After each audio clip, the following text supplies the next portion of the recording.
guys, in this lesson, we're going to look at the area of trapezoids and kites. So trapezoids might be something of a review, but kites is probably something that you haven't seen as far as taking the area of it yet. So just remember, area is covering. So if I were to lay this trapezoid or a kite on top of a grid that has little squares in it, we're talking about how many squares would be covered by this shape, essentially, is what you're saying. And so that's why whenever we have our area, we talk about centimeters squared or square feet. That's because we're talking about feet, like the squares, and they're 1 foot by 1 foot or whatever. So that's what we're talking about. So to find the area, so two new formulas this time. To find the area of a trapezoid, I'm going to take the two bases. Now, the bases are going to be parallel. So if you have a trapezoid, maybe that is a vertical like such, okay, like this, then the two bases are going to be the parallel sides, and they're going to be the ones that are up and down. So not always is it what it's sitting on, so to speak. So I'm going to take the two bases, I'm going to add them, and then I'm going to multiply by the height of the trapezoid and then divide it by 2. So this is what we have. So I'm going to say this base 1, and I'm going to call this base 2. So B1 and B2. And then the height of the trapezoid has to be this piece right here, just like what we have with the parallelograms and the triangles. This piece right here is the height. And then we are going to have, take that, add those two, multiply by the height, divide by 2. So the area formula is going to look like this. 1/2 times base 1 plus base 2 times the height. You can also write it like this. The area is going to be equal to base 1 plus base 2 times the height, all divided by 2. Remember that multiplying by 1/2 is the same thing as dividing by 2. And then the height on this trapezoid, just note here, this would be the height. This would be base 1. This would be base 2, essentially.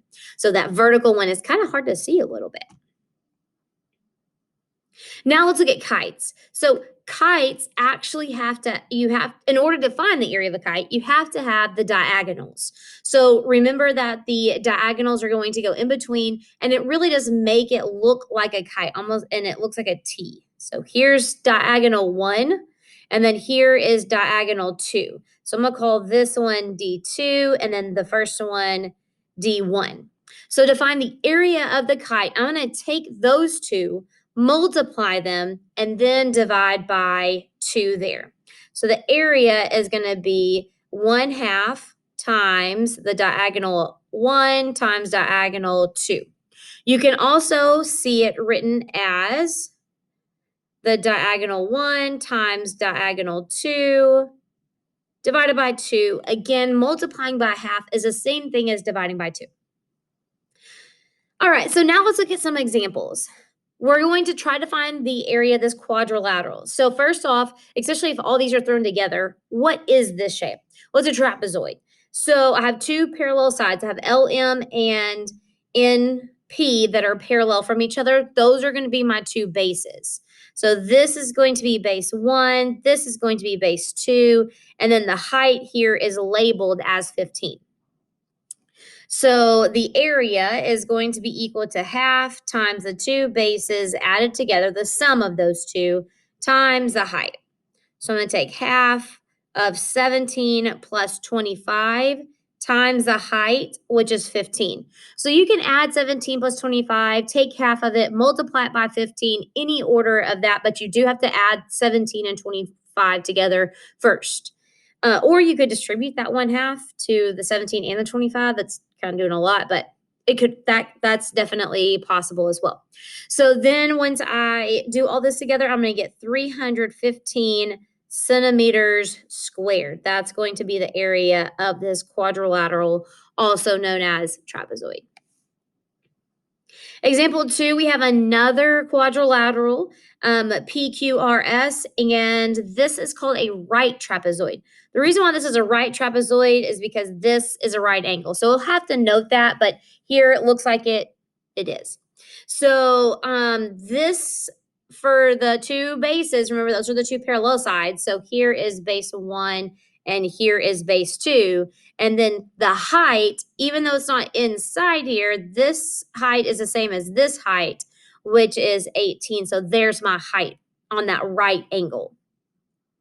So I'm going to have the area is equal to 1/2 times the sum of the two bases times the height. So the area is going to be equal to 1/2 times 32 plus 49 times 18. So then multiplying all that out together, I'm going to get 729, and this is centimeters squared. So if we had a centimeter by centimeter square, there would be 729 that could fit inside a trapezoid with these dimensions. So not exactly on this paper, but with those dimensions. Okay, example 3 here, we're going to find the area of this quadrilateral. So because of the way this looks, it's kind of funky. So these two tick marks are the same and they're both 14. And then the whole diagonal, the vertical one is 4. So I couldn't make it work where I wrote 40 to note the whole thing. So I'm going to find the area of this as a kite. So I'm going to take diagonal 1 times diagonal 2 and divide by 2. So the area diagonal 1, I'm going to call the short one, that's going to be 28. And then diagonal 2 is the vertical one, which is going to be 40. Then take that and multiply those two, then divide by 2, and you get 560. And there's no units here, so we would say units squared. So if there's not a unit there, then you can just say units squared. That's all that U means. So whatever units these are used to measure this, that's what you would use there. Maybe they're, I don't know, like little teddy bears, like maybe measure them with teddy bears. I don't know. And the last one, we have the area of the quadrilateral is 28 centimeters squared. So we know the units here are going to be centimeters. They're wanting to know the length of DF. So DF isn't written there, but we can make that segment there. So they want to know the entire thing. So remember, this is a kite, it's just upside down. So the area is going to be equal to diagonal 1 times diagonal 2 and divide by 2. So I know the area this time, it's 28. And then diagonal 1, I'm going to name as 14. And then diagonal 2 is what I don't know. So in math, when we don't know something, we call it X, Y, A, B, whatever you want to call it. So I'm calling it X. And then I'm going to divide by 2. And now I just solve for X. So I can take 14 and divide it by 2. That sounds pretty nice, right? So 14X. So this is really like 14X divided by 2. Well, 14 divided by 2 is 7. So 28 equals 7X. Now divide by 7 on each side, and X is equal to 4. So you could multiply by 2 here, and then still multiplying out, dividing out, you still get X is equal to 4. So it doesn't matter that order either. So we've looked at lots of different area formulas. So we have parallelograms and triangles from last time. We have trapezoids and kites from this time. So you're just trying to make sure you identify that shape, especially when we start putting lots of shapes together. So identify that shape. How do I find the area of that shape? And then move from there. And then also, if you're given the area, trying to find one of those missing side links, you're kind of going to have to be able to do that as well. So if you're ready, you can now practice with your skill check 8.2.